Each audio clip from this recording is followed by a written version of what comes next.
Hola, mi nombre es Stephanie Villota, soy estudiante de medicina en la Escuela Superior Politécnica de Chimborazo y el día de hoy les voy a hablar acerca de la auscultación cardíaca. Para una buena ejemplificación de auscultación, mi sobrina hará el papel de paciente. Es importante tomar en cuenta ciertos aspectos antes de iniciar, entre ellos que el entorno debe ser silencioso. El paciente no debe moverse. El fonendoscopio no se arrastra en el pecho del paciente, sino a pequeños toques de manera lenta.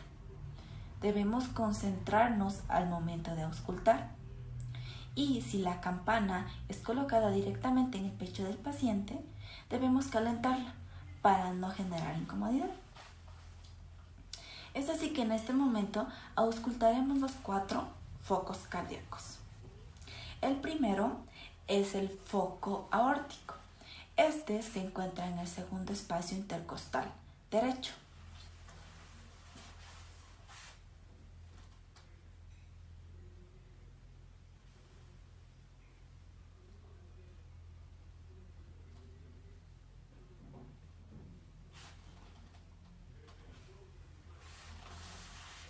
El segundo foco cardíaco es el foco pulmonar.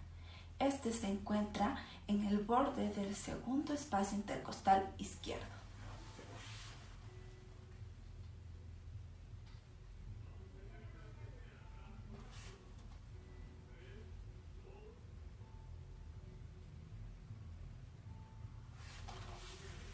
El tercero es el foco tricuspidio.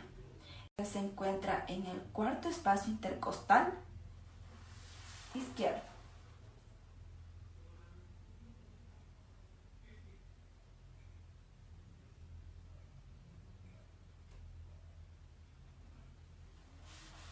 Y por último, el cuarto foco.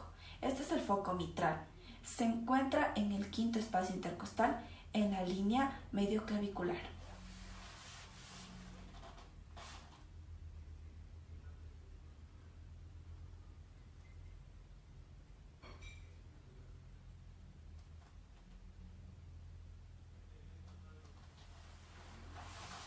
Es importante también realizar la auscultación de estos focos cardíacos en orden.